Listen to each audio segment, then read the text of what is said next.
And with all that out of the way, thanks for hanging in there. Our speaker tonight is Frank S. His home group is the Last Stop group of Alcoholics Anonymous, and he comes to us from Philadelphia, PA. So let's give it up for Frank.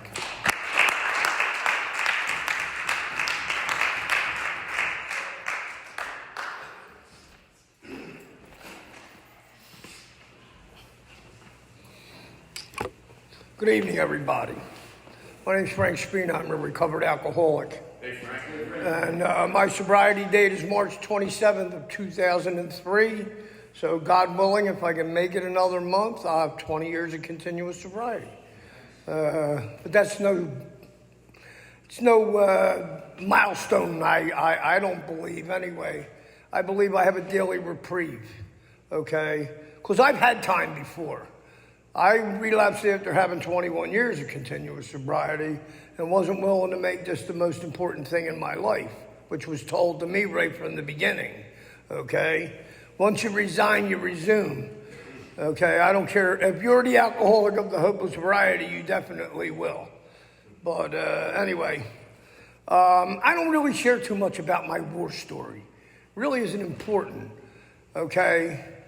But I can tell you that the first time I picked up alcohol, something clicked in me, okay?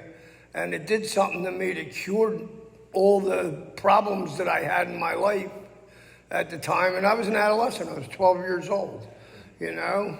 I mean, I had all the same feelings that most kids have, I guess. Didn't fit in, was in the wrong neighborhood. You know, I grew up in South Philadelphia in an Irish neighborhood, and I was Italian, okay? So back in the 60s, that wasn't fun. All right.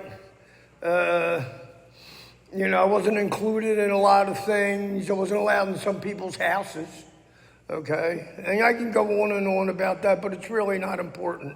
You know, the thing was, I did other things in my world in order to fill up voids that I had at that point in time. You know, I actually honestly believe that the things I did before I even picked up alcohol took care of the voids that I had in my life until I found alcohol, if you understand what I'm saying, okay?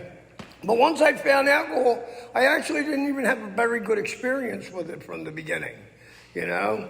I actually had started hanging around with a bunch of people who were kind of renowned in my neighborhood, if you understand what I mean. Everybody knew they were the bad guys, the tough guys, you know, they were all like the outcasts of the, you know, the area, you know, and we all hung together and, you know, honestly, out of peer pressure, one of my friends said to me, he said, come on, let's go chip in.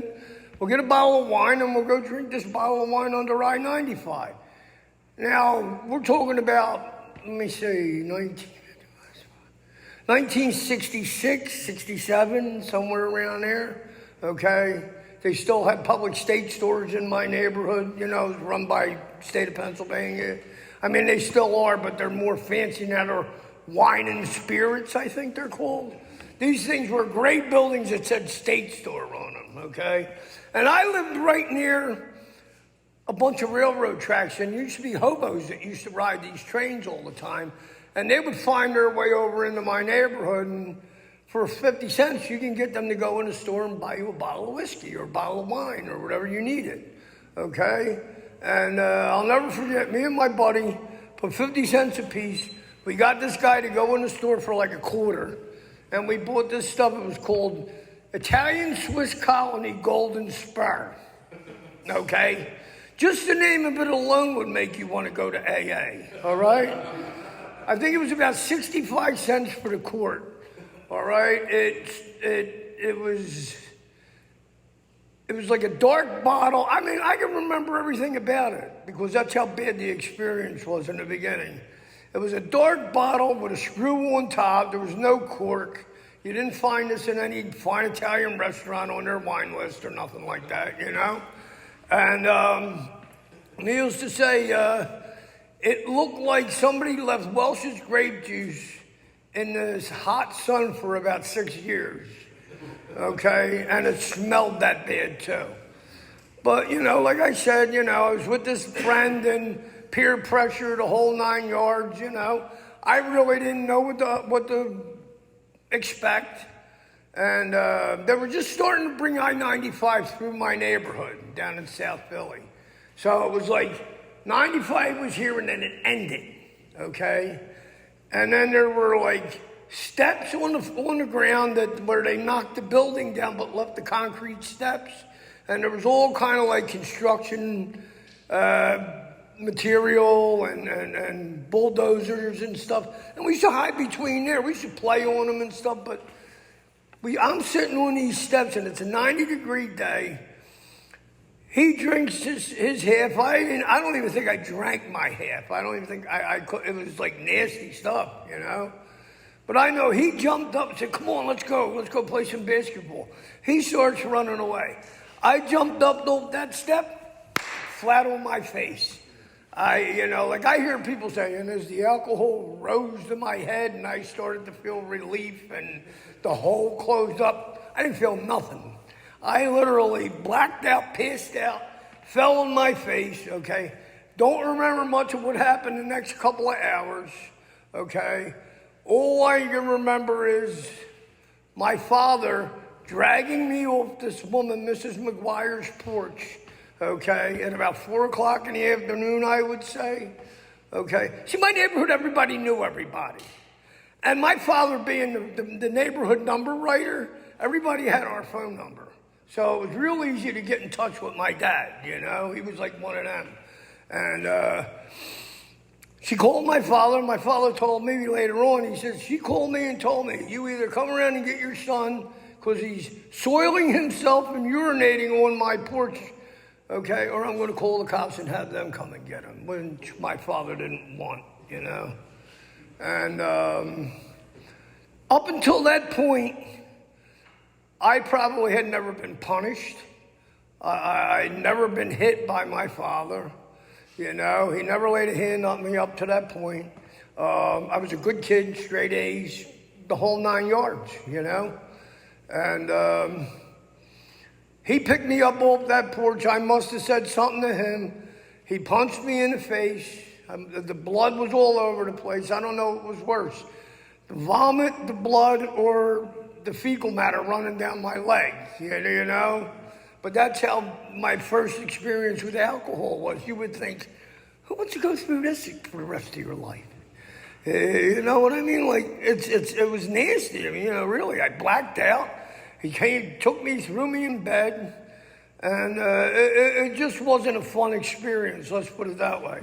Anyway, I get up the next day, and I got a black eye from him busting my face open. And, you know, like I'm all hungover and I'm nasty and all. And my mother tells me that I'm grounded for 2 weeks. I can't go out and this and that and the other. And I really didn't care what she said because I felt horrible. But that day I had to go to church because I was raised Catholic. And back then you had to go to church because Sister Mary Holy Card was behind the church with a roll sheet. And we had to go to an 8 o'clock mass, and she checked everybody's name off. And after church, all my friends that my new friends that I hung with, they're all standing in the back of the church waiting for me. And they said, "Oh, what happened?" You know, and I'm telling them what happened and all. And my one buddy turned around and he said, "Man, you were off the chain last night." He said, "You were crazy." He said, "You're running around." He says, "You're mooning cops and you know, so-and-so's standing on the corner, you went over to her like you were Bob Schwab, and she gave you her phone number, and you got a date next Saturday night for the matinee or some crap, you know, and like all this stuff that, first of all, I would have never had the courage to talk to a woman that was out, you know. Never would have had the courage to moon a cop. Never would have had the courage to do any of this stuff. I started to see that alcohol gave me false courage. It did something for me that I couldn't do for myself, okay? And then my one buddy standing there, now he was 12 years old, he was 6'3", big kid, you know? We used to call him Tom, his name was Tommy Powers, we called him Shorty, okay? And he's standing there and he's got this black eye. I said, "Who's you getting a fight with?" He said, "You." I said, "What do you mean me?" He said, "Yeah." He says, "I said something because we used to break each other's stones all the time like that. And he said, I said something to you breaking your stones. You turned around and punched me in the face. That wasn't me, I mean, I would have never had the guts to be able to do something like that, I mean, to be honest with you, to a point, I was a coward. I was afraid to stand up to somebody if they bothered me and whatnot like that, So I'm starting to figure that alcohol gave me courage to talk to women, let me be somebody that really I always wanted to be but never had the guts to, because I was always afraid, okay? And it did something for me that nothing else ever did, And I never really realized that from that point until I started to go in and out of hospitals and detoxes and ruin marriages and all that kind of stuff, that when I took that first drink, although I had a bad experience with the alcohol itself and the reaction to my body, I found a cure for all my ills, okay? And the funny thing is 2 weeks I did, standing on my head. It wouldn't be the first time I have ever been punished, let's put it that way, and not by my mother and father, all right? But you start to get used to the consequences of what the alcohol produces, a couple days in jail here, 30 days in rehab, 10 days in detox, count up the hours and the days that you spent being locked up somewhere because of your alcoholism. It takes quite a little bit out of your life, but I never realized how much time I spent, okay, trying to, how can I say this, stop drinking. That's probably about the, if I only put this drink down, I'll be okay. That's what I used to think. If I only stop doing the other things, I'll try to keep respectful, but since this is Alcoholics Anonymous. But you understand what I'm saying. There were a lot of other more powerful things that were involved in my story, which I really don't believe I have to get into. I'm sure you all know what I'm talking about, okay? But it didn't all start out that way. It didn't. It was, in the beginning it was fun. Going to clubs with my friends, hanging out and, picking up women, hanging out down the Jersey Shore and, let's put it this way. What I was doing worked. It worked. It did what it had to do. It filled that hole I had inside of me and took that fear away from me enough that I can go out into that world and live and not be afraid of life, okay? Because life scared the shit out of me. I don't know about any of you, but it scared the shit out of me. I never wanted to be a responsible adult. I wanted to be a drunk for the rest of my life. And not so much a drunk, but, be able to do what I wanted to do, use alcohol the way I wanted to use it, and live my life the way I was living it, okay? I never expected any of the consequences to come along with my behaviors. I never expected other people to get in the middle of my living, you know what I'm saying? Because that's what I was doing. I was surviving. I was living. I was trying to get by every single day. And in the beginning, like I said, it wasn't a problem, I'd get up in the morning, have a couple beers, go a couple shots, mostly a couple shots, There was a little something else here and there, went on my way, was able to function. Let's put it that way. But as I started to get older and women started to come into my life, children started to come into my life, responsibilities started to become greater. I'm sure you all understand what I'm saying. The fun was gone. I had all this fear. How am I going to pay my bills? How am I going to hold a job? This guy don't like me. I can't stand that so-and-so. And it was just one constant shit show. And that's probably about the best way that I could put it without being vulgar, okay? My life was a shit show, really. All I've had to do was open my door and let the fire engine out into the middle of the living room where the midgets jump out with the ladders and the fire hoses and all that kind of stuff, because that's what it was. And I had them midgets running around in my head, about 15 of them at a time sometimes. I had the forever hamster on the wheel. Just kept going and going and going and going and going. And the only thing that shut it off was alcohol and the other things that I did. It was the only solution I had to my problem, okay? And, unfortunately, it caused a lot of problems for a lot of other people, let's just say, okay? Now, I know I hear people in these rooms all the time, and, they talk about, their alcoholism and stuff like that. And, I really try not to be judgmental, but I've been around Alcoholics Anonymous. July will be 42 years.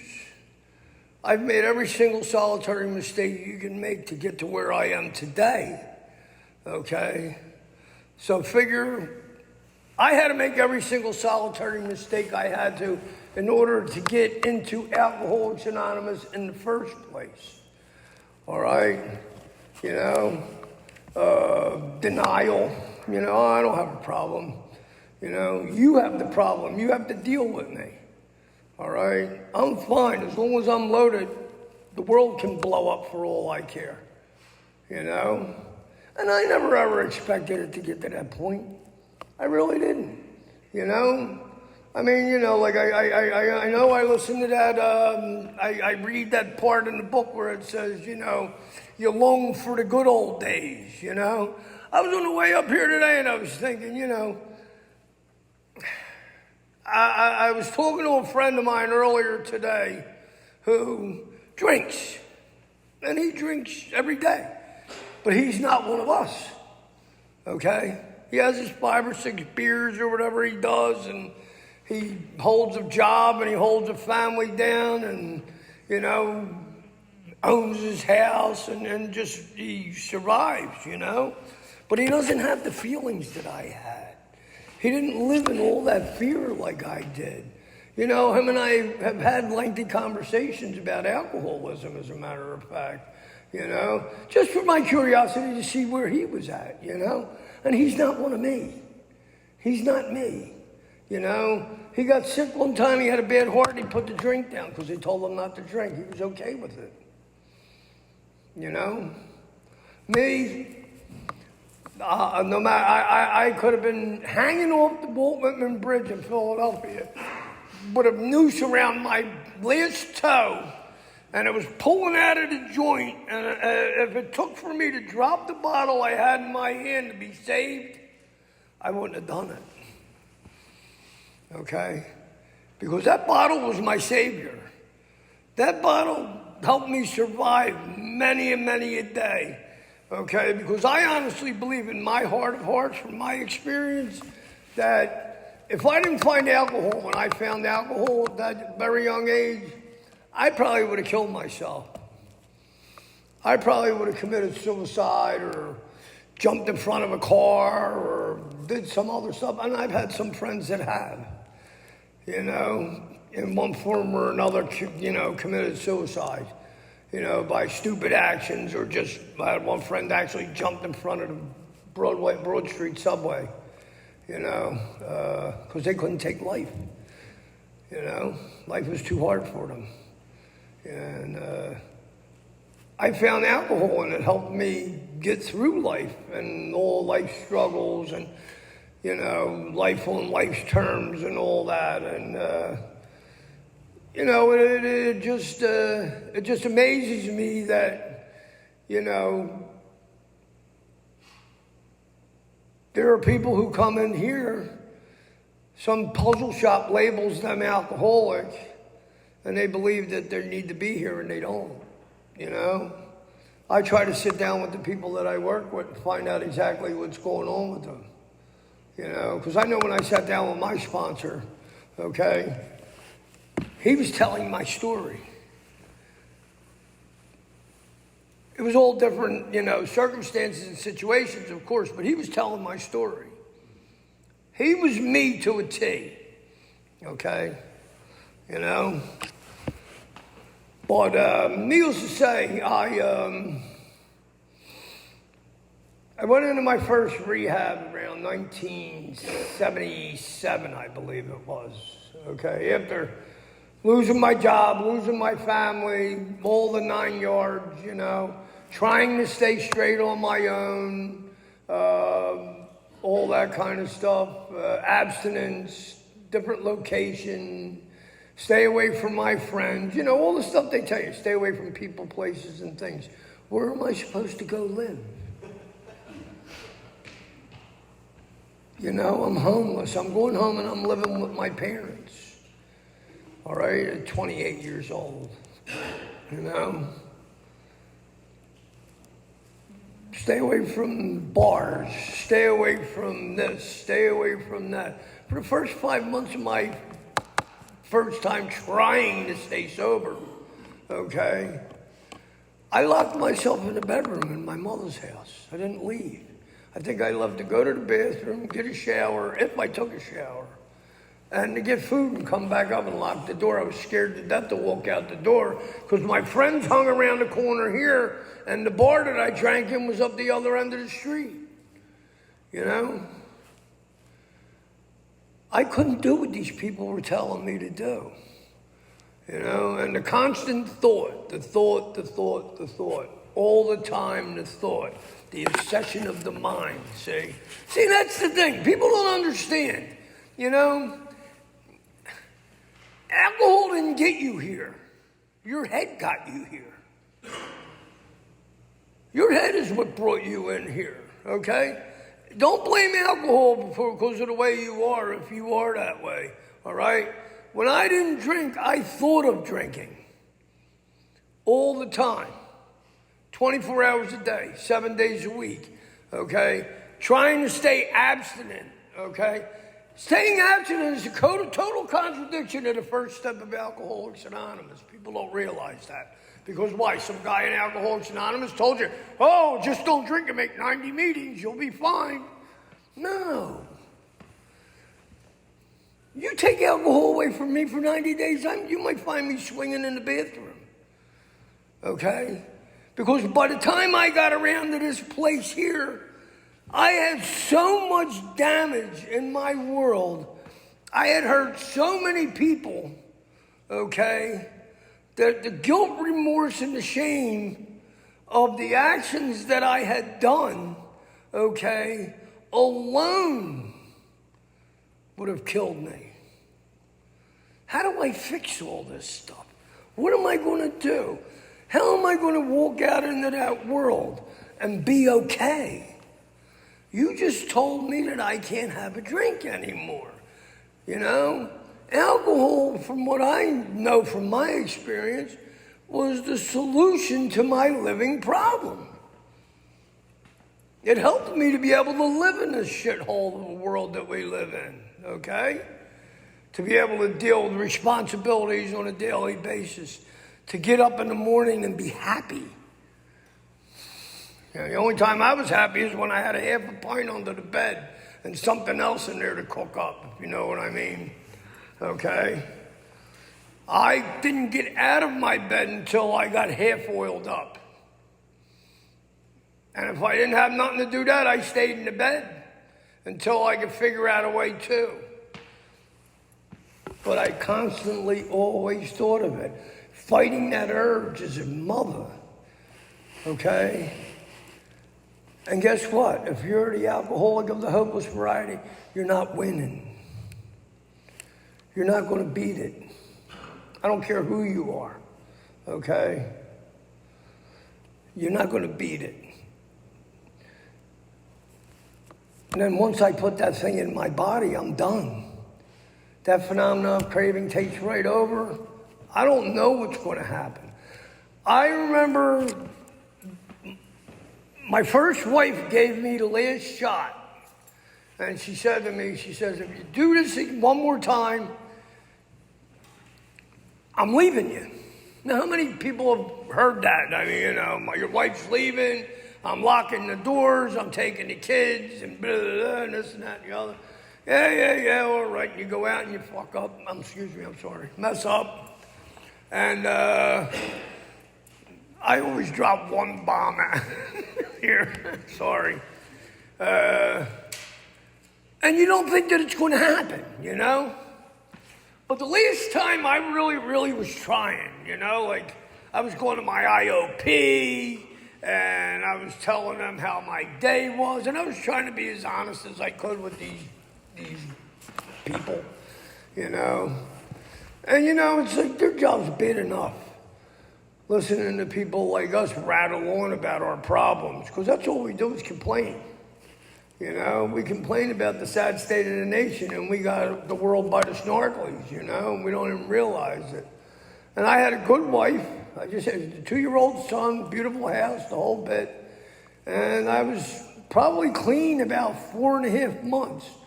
And she gave me an ultimatum. Then you come home one more time, all messed up or whatever, I'm out of here, okay? Yeah, I promise I want to do good. And the thing is, it's funny is people like us, we clean up pretty quick. Really. I always like that saying, you could put a silk suit on a pig, but he's still a pig. Walk him past a puddle of mud and he'll jump right in, suit, tie, and everything, and it's true, I went to the corner store for a pack of cigarettes, a candy bar, and a newspaper. I had $11 in my pocket. I think I left that store with $7. Okay, I'm showing my age, And I walked out the door of that place. Now, I didn't even have keys on me, nothing. I had flip-flops on, what do they call it, I don't like wife beater. I had an undershirt and a pair of sweatpants, like sweat shorts. As soon as I walked out that door, I really wanted to turn down that street and go home and be the good husband that I had been or whatever up to that point, trying to do the right thing. But I had a thought cross my mind, go down the corner. All your friends are in there. It's Friday night. My head's talking to me. It's going, you can go in and say hello and just have one and get out of there, You've controlled it this far. You got the strength to be able to do that, And I can still hear my voice from that night in my head, And I went down and went around the corner, stuck $2 on the bar, had a double shot. Next thing I know, somebody walks in. Hey, what's up? How you doing? Listen, I can do one of them and go in the bathroom and, and next thing I know, I'm walking home 7 days later. I have no shirt on. I got one flip-flop. I'm filthy dirty from head to toe because when I get in that mood, I like gutter prospecting. That's the best way I like to call it. I'm rooting in the gutters for stuff and trash and carrying furniture down the street that I found in the dump, and stuff like that. Needless to say, I walked in the house and I'm planning my story and I'm really sorry it's not going to happen again. And as soon as I walked in the house, she waited for me to walk in the house. She had her bag packed, had my son's clothes packed, little coach by the door, walked out the door, and that was it. When that thing starts calling you, you don't have no defense against it. Okay? None whatsoever. All right? I didn't think of none of the consequences, okay? Nothing. And it was like that time and time and time and time and time again in my life. You know, how do I stop this? All right? When I started coming around Alcoholics Anonymous, like I said, it was 1978. I was going to places, and these places were pretty well established. They were in there quite a while. AA meetings, you know. At least they called themselves AA, you know. Used to go in there, they had that book up on the table in the front of the room, and, you know, you'd go in there and they'd say it would be a big book meeting, and, you know, I really didn't know what a big book meeting was, but I know that all they did was they opened up the book, they read some story out of the back of it, and it sounded like my IOP session after that, you know? There was nobody talking about the 12 steps, you know, you got getting a sponsor and doing this work and all that kind of stuff. Except this one guy. There was this one guy who came down, he lived in Philadelphia. He was like kind of like a wanderer. He wound up in Cleveland, Ohio, wound up with these bunch of guys that pulled him out of a detox up in Cleveland. And he wound up going to their group. And this guy wound up taking him through the big book, and he had a spiritual experience by going through the 12 steps. Now, when he moved back down here, he started his own group, okay? And he wasn't very well liked, let's just put it that way. Actually, people used to call him Jim Jones. You know, this guy runs a cult. If you go around this guy Andy, you're going to wind up drinking Kool-Aid and selling flowers on the boulevard. And like, you know, he was chastised when he would go into a meeting sharing the message of hope, you know. But I know I had tried probably every single solitary possible thing that I knew up to that point in order to get well. Let's put it that way. I had even went to my parish priest and went to him, Father Wassel. I said, Father, I think that my soul is possessed by demons and I need an exorcism, you know. And he looked me in the face, and my birth name is Francis. My, baptism name is Francis. And he said, Francis, he says, I'm going to tell you something. He says, your soul is not possessed by demons. He says, but you have a lack of God in your soul. You know, he says, why don't you sit here and pray with me? He said, and see what we can do about it. And I went, nah, I've already called out to God many a times. I said, it doesn't seem like he wants to help me either. But that was a lie. Because I had plenty of foxhole prayers along the way. And guess what? Every foxhole prayer I ever had, God didn't abandon me. He got me out of some things that I never ever thought I would ever gotten out of. Let's put it that way. You know? But this guy, Andy, he was talking about God, and he's talking about alcoholism, and he's explaining what alcoholism to me is, and I said to him, I said, do you think I'm alcoholic? He says, I can't tell you whether you are or you're not. He says, but if you're like me and you can relate to my story, it's a good possibility you are. Here, take this book home and read it. And he gave me my first big book, okay? He said, take this home and read it. He said, read the first 164 pages. He said, then come back to me. Let me know what conclusion you've drawn. You know? He says, and if you can relate to most of everything that's going on in that book is, he says, I would probably bet my life on it that you are. And when I started reading that book, first of all, I didn't have a home. I was living in an abandoned car under I-95, probably about 2 blocks away from where I took my first drink. Okay? And I thought I was cool. I mean, listen, we're survivors, man. Seriously, we survived this weird shit. Like I know that if they bombed the United States with nuclear weapons, alcoholics and roaches would survive. Because the shit that we've been through in our life and survived, you know what I mean? It's like, seriously, we are survivors. We get through one way or the other. Whether, I took this book, I was living in this car, and I had it all hooked up. I had a little TV in here, and I had a heater in here. I was right under 95 where they have the lights under there. I had a friend of mine come over and throw his ladder up, and he ran an extension cord in this thing for me. The cops thought I was nuts. They didn't even bother me. They used to come by and see if I was okay in there. You know, one of the cops used to call me Top Cat because I had, you know, there used to be a cartoon out years ago called Top Cat. Top Cat lived in a trash can, and he had a TV antenna sticking out the lid of it, you know? And that's how I lived and was okay with it. And I was okay with living like that. I wasn't hurting nobody. I wasn't bothering nobody. I was away from everybody. That's where I was. I would rather be alone in that car, not hurting a soul, than be in the mainstream of life, creating more damage and chaos.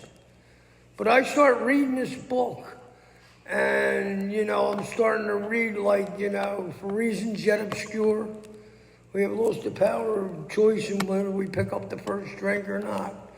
You know, our so-called willpower becomes non-existent. That thing hit me in the face like a Three Stooges pie. It was like, you know, like seriously. And I said to myself, that's me, you know? Then I start reading a little bit further, and I start reading about, you know, the actor, you know, wanting everything to be exactly the way you want it, and if you don't, you get indignant, you get angry, you get resentful, you know, that was me. If life wasn't the way I exactly wanted it to be, I took my ball and went home. And usually went out and got shit-faced and came home and created a havoc and caused chaos. You know, everything that I was starting to read in that book pertained to me, you know. But the one thing that I remember reading, and you know, like I tell people this all the time, especially newcomers that are coming around, make sure you know you belong here. Read this book and let me know if you can relate to everything that this book is talking about, okay? Because that's where I mean, between that and experience, I found out alcohol's not my problem. You know, the other things that I did weren't my problem.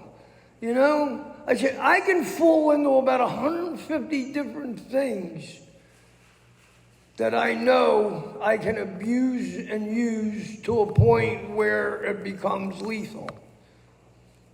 There are 154 12-step fellowships. How about that? And I could probably add a little bit more. I go to Blue Chair Anonymous.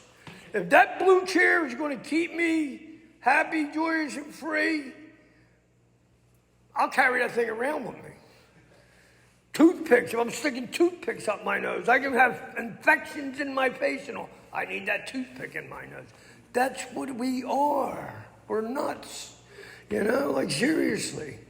You know, and the thing is we continue to do this, we expect the same results. But we're not getting the same results. Matter of fact, we get to a point where it stops working altogether. You know? But I couldn't stop. You know? And I said, well, how come I just can't stop? He said, because you have no control over whether you pick up the first drink or not. You know, your so-called willpower is non-existent. I had no willpower when it came to alcohol or the other things that I did, you know? And I was able to admit that I was powerless over alcohol, that my life was definitely unmanageable. And I'm not even talking about the havoc that I caused. I'm talking about trying to sit down and have a lucid thought. You know, just have a rational thought come through my mind about like, oh, can I go buy a pack of cigarettes? Well, maybe you should go down the street. Maybe this one's got a better pack. Maybe, I mean, you know, 16 different questions for one simple answer. I found out that the big book has every answer I need in order to be okay. Okay, the only thing I need to do now is do the work that it's telling me to do. And I did that with the help of this guy, Andy. But the thing was, and this is $1 million question here. He told me right from the door, he asked me, first of all, why do you want to do this? I like to get my family back. I like to get my job back. I like to get my car, my license straightened out. Have a place to live and all this. And he got up and he started walking away from me. I said, where are you going? He went like this. He says, go ahead, have fun. Try and get all this stuff. He says, I said, well, what's wrong with wanting that? He says, what's wrong with wanting it? You didn't appreciate it when you had it. You didn't appreciate it when you had it. I thought he was an asshole, to be honest with you. I threw chairs at him, chased him with a piano stool one night and all that. Because I never liked what he said to me, but he always told me the truth. And he wasn't afraid to tell me the truth. I hit this guy with a piano stool the next morning. He's knocking on the window of the car I'm sleeping in. Come on, I'll buy you breakfast. I said, what are you, retarded? I said, there's something fucking wrong with you, dude. He turned around and I said, I hit you with a piano stool yesterday at the meeting. He said, that was yesterday. This is today. Come on, let's go. That's love. Somebody actually caring about somebody. I didn't care about nobody like that for a long time. Didn't know how to, because I cared too much about myself and my life and the way it was, But when I was ready he said, what do you want out of this? I said, peace. All I want to be able to do is put my head on the pillow knowing I didn't hurt anybody today. That hamster that runs around on that wheel finally died, okay? And that actually maybe if I do this thing, I may actually be able to contribute something to the world instead of taking out of it. And he said, okay. And he started taking me through the process. It's not my job to sit here and tell you every experience I've had, but I'm going to tell you what he did tell me right from the beginning. He said, if you're not willing to make this the most important thing in your life, you might as well walk back out the door if you're an alcoholic of the hopeless variety, And that's what happened to me, this was the most important thing in my life until my life started to get okay. Next thing you know, I'm not praying every day. I'm not looking at my day at the end of the night, before I go to bed. I'm not in the meetings. I'm not helping newcomers. I'm not doing anything that got me to that point. Let's put it that way. And I stopped probably coming around about 17 years later. My alcoholism will lie to me every chance it gets. And it doesn't have to tell me to go out and drink. It will lie to me. And once it starts lying to me and telling me how bad my life is and that I should do this and whatever, I'm going to believe it. Okay? Because even though I know that this worked for me at one time, it's not in the picture. It's nowhere in the picture. It's back here. It's why it tells you in the big book, all we have is a daily reprieve, contingent upon the maintenance of our spiritual condition. Every day is a day when we must carry the vision of God into all our activities. God went out the window. I had a brand new truck sitting in my driveway. I had two brand new a car and a truck. Another wife, two more kids, money in the bank, credit cards, diamond in the back, some rooftop, whatever. And, I didn't need this place anymore. I didn't need to be here. Let these guys that I sponsored go out and do this work. I earned all this stuff. Bullshit. If I ain't willing to make this the most important thing in my life, I don't have a life. And you know what? People say, oh, you dropped 21 years. That's a lot of time to drop. Who cares? I don't care about that time. I made it back. You know how many people with 20, 19, 18, 17 years drop that time and walk out the door and never make it back? Most of them wind up dead.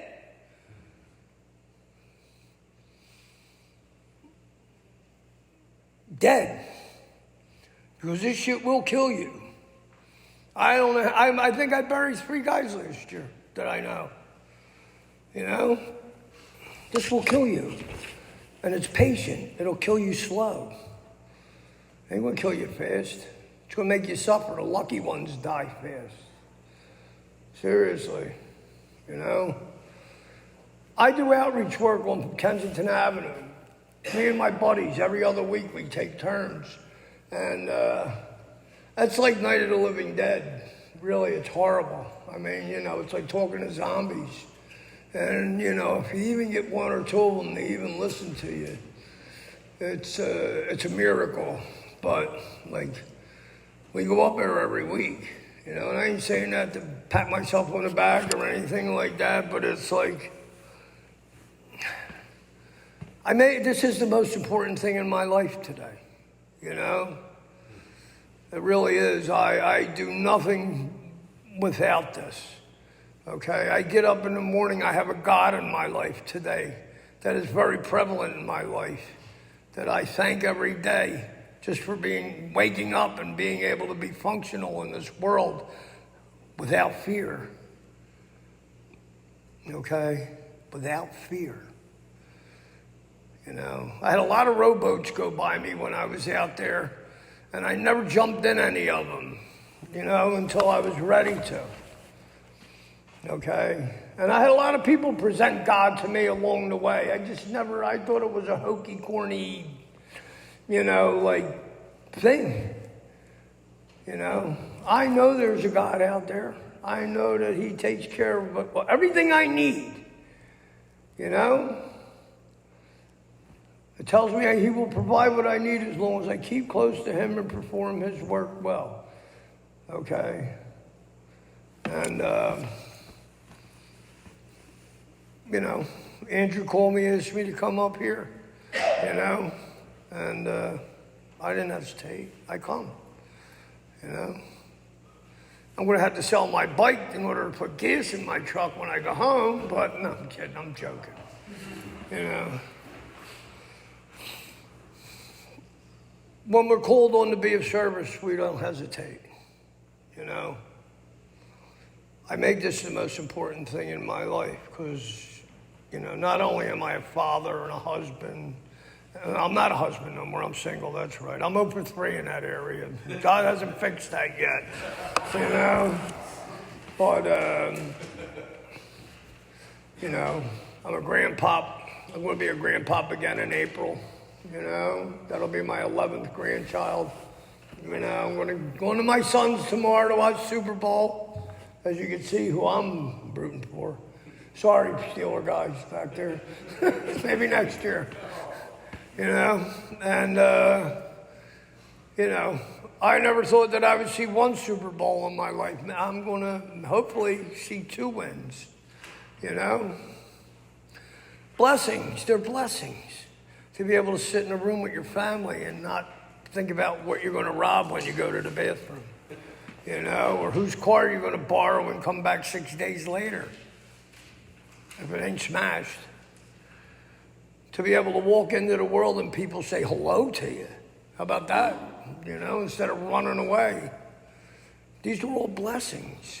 God-given blessings. I didn't deserve any of this, you know, and, you know, if you're tired of living this way, if you're in this room and you haven't tried going through this work with somebody, do yourself a favor.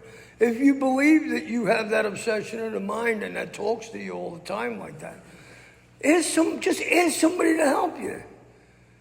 And if they're a 12-step person and have experienced this way of life, they would certainly be happy to, you know? And this is the best ride you'll ever have in your life. So I'd like to thank you for having me. God bless you all. Go Birds.